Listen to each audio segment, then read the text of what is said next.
Selamat datang di cerita romantis. Semua cerita ada di sini. Membalas sebuah pengkhianatan. Bagian 3. Wah, itu sangat hebat. Kalau boleh tahu kamu punya pengalaman kerja di mana saja? Pancing Starla. Ia ingin tahu kapan tepatnya laki-laki ini masuk. Saya pernah jadi kuasa hukum di salah satu perusahaan di Perancis tahun 2019 hingga 2021. Walau sebentar, saya pernah menghabiskan 1 tahun sebagai pengacara swasta. Ini adalah perusahaan kedua, tepatnya baru 3 bulan ini saya bekerja. DEG. Berarti ada kemungkinan Daniel mengubah tatanan karyawan setelah Papa Starla meninggal? Brengsek. Begitu ya? Kamu masih muda. Saya sangat menantikan kerjasamamu di perusahaan ini. Ia ulurkan tangan. Iya Nona, saya akan memberikan yang terbaik. Dan dia memakan umpan Starla. Starla berhasil keluar dari ruang konsultan hukum. Ia berjalan layu tak tentu arah. Di kantor ini tidak ada yang berubah secara fisik. Hanya saja, banyak wajah baru yang tidak Starla kenal. Ia tersenyum miris. Starla benar-benar telah menumbuhkan benalu di perusahaannya. Sayang, kamu di sini. Starla berbalik mendapati Daniel menatap heran. Orang ini tidak boleh mendapatkan apa yang dia inginkan. Aku ingin melihatmu. Apa kamu kesepian di rumah? Daniel seraya merapikan anak rambut Starla. Begitulah. Lakukan apa yang kamu inginkan. Aku tidak ingin istriku bosan. Di ujung sana Starla melihat siluet Alarie, menatap sinis pada interaksi mereka. Seringai licik pun diam-diam tersemat. Ia mengikis jarak dengan Daniel. Menatapnya lembut kemudian memeluknya. Ada apa ini tiba-tiba? Balas Daniel bingung. Mengingat sampai detik ini, Starla kekeuh mempertahankan tubuhnya. Sudah kubilang aku kesepian, ujar Starla. Ia mengintip di balik tubuh Daniel. Perasaan kesal terlampiaskan berkat raut wajah Alarie. Hama selamanya akan jadi hama. Jika bukan iri, apalagi yang bisa dilakukan sosok hama yang menginginkan posisi bunga? Sayang, bagaimana jika kita makan sushi? Sudah siang, istriku tidak boleh telat makan. Manis sekali kata-katanya, seperti nektar bunga. Boleh. Ide licik keluar dari otak brilian Starla. Aku ingin mengajak Alarie, boleh kan? Pinta Starla. Raut tidak senang terpatri di wajah Daniel. Starla tebak, ia khawatir gadis itu akan termakan emosi dan meledak-ledak. Justru itu yang sedang Starla incar. Tidak usah. Aku tidak ingin ada orang asing. Lihat kan? Bagaimana muka duanya laki-laki ini. Di depan Alarie berkata baik dan sama halnya di depan Starla. Ayolah, aku sudah lama tidak makan siang dengannya. Bukankah dulu kalian juga dekat? Bujuk Starla. Sayang, aku tidak ingin ada rumor yang tidak muncul setelah ini. Lebih baik hindari saja. Oke? Kita nikmati waktu berdua. Baiklah, aku merasa bersalah pada Alarie. Hei, kamu bisa makan berdua dengannya kapan-kapan. Jangan cemberut ya. Hibur Daniel, mencubit manja pipi Starla. Presidir Room Authority masih menyala di jam 9 malam. Hal itu sudah biasa bagi karyawan lain. Karena Daniel memang sering menggunakan ruang itu untuk sekedar merehatkan diri sejenak. Hanya saja sebagian orang tidak ada yang tahu. Sosok Alarie yang bebas keluar masuk tanpa izin. Ketika mentari beranjak pergi digantikan rembulan malam. Menjadikan ruang ini sebagai tempat pertemuan mereka. Alarie berdiri angkuh di depan Daniel. Rautnya tampak kesal dengan kening mengerut. Sepertinya suasana hatinya sedang tidak bagus ulah seseorang. Ya, siapa lagi kalau bukan ulah Starla? Alarie mendengar semuanya. Percakapan Daniel dan Starla di depan lift tadi siang. Ia hendak meminta kejelasan seperti yang sudah-sudah. Selalu seperti ini, Daniel yang mencoba mendapat keyakinan Starla menggunakan kata manisnya, dan Alarie yang akan cemburu dan mengulas berulang-ulang. Benar-benar. Apa sekarang aku jadi orang asing untukmu? Apalagi sih? Bicara yang jelas. Kamu pikir urusanku cuma kamu saja. Tadi di lift, aku mendengar percakapanmu dengan Starla. Seharam itukah keberadaanku di antara kalian? Starla itu bodoh. Dia tidak akan curiga hanya karena kita makan bersama. Diam, pekik Daniel, kepalang pusing. Banyak faksi yang kini menyudutkannya ke tepi, malah Alarie semakin menambah beban pikiran. Setelahnya Daniel tak mendengar ocehan Alarie, ia mencoba melirik sebentar. Air mata gadis itu luruh menggenang. Selalu seperti ini, dan Daniel akan menyesal berkali-kali. Maaf, aku banyak pikiran malam ini. Kemarilah, tarik Daniel. Mendudukan Alarie ke pangkuan dan memeluknya. Isak tangis itu tertahan pada dada bidang Daniel. Tak lekang Daniel menenangkan Alarie dengan mengusap punggungnya. I'm sorry, honey. Itu kulakukan untuk mendapat kepercayaan Starla. Hanya kamu yang menempati posisi di hatiku. Sebagai wanita, kamu pikir aku rela membagi kasih bersama wanita lain? Ini berat untukku. Tapi, parau suaranya, akibat sesak sekaligus air mata. Aku berusaha ikhlas karena aku mencintaimu. Aku yang paling mencintaimu, kamu harus tahu itu, Daniel. Iya, maaf ya. Seharusnya aku tidak berteriak padamu. Buktikan kalau kamu mencintaiku juga. Tatap Alarie syarat akan makna. Bagai nektar manis yang menyesatkan serangga. Mau pembuktian yang bagaimana? Daniel mendekat, menghirup aroma leher Alarie. Apa aku harus mengecupmu seperti ini sepanjang malam? Atau membelaimu seperti ini?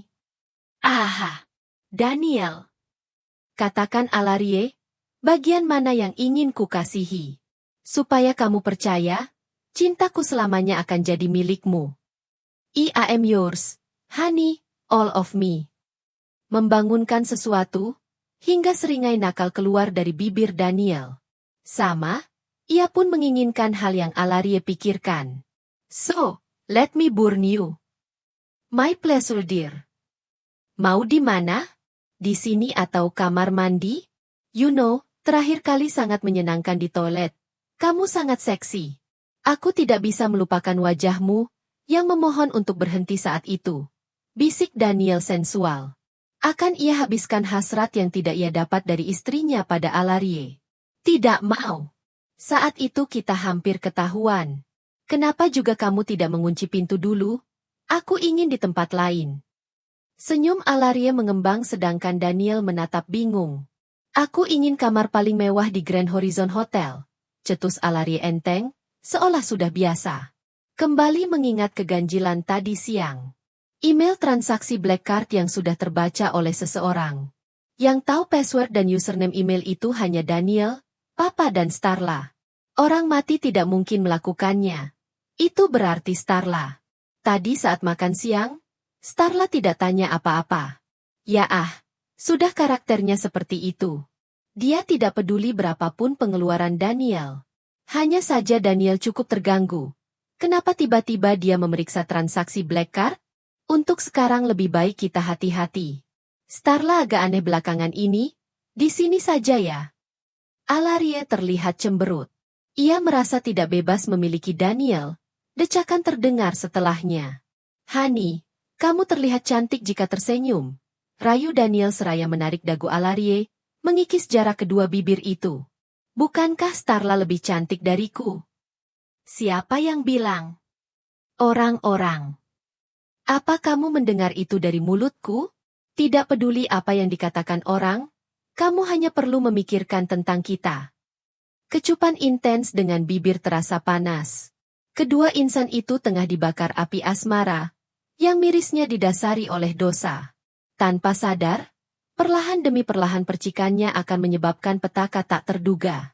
Karena karma itu kini sedang berjalan menjemput mereka, dengan membawa pembalasan paling menyakitkan. Semenatar itu, di Bandara Soekarno-Hatta, berulang kali decakan lolos dari bibir Adam. Ia mengkibas-kibaskan tangan, sembari memandang datar keramaian sekitar. Indonesia masih sama.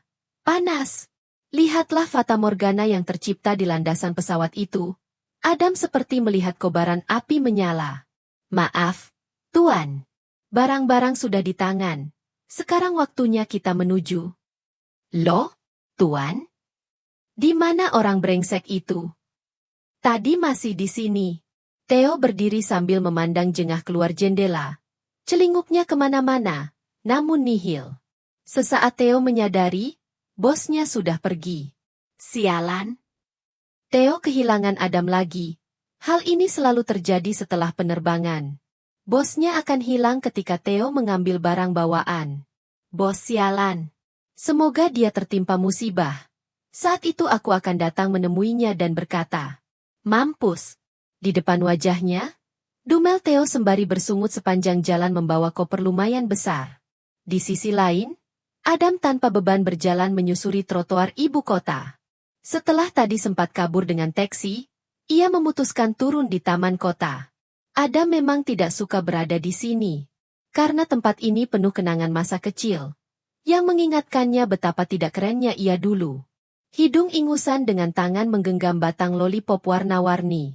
Adam kecil berkeliling taman ini dengan senyum ceria. Sisi imut seperti itulah yang ingin Adam hapus dari ingatan. Benar-benar berkebalikan dengan Adam versi dewasa, di mana ia hidup dikelilingi realita yang membawanya jadi pria bebas.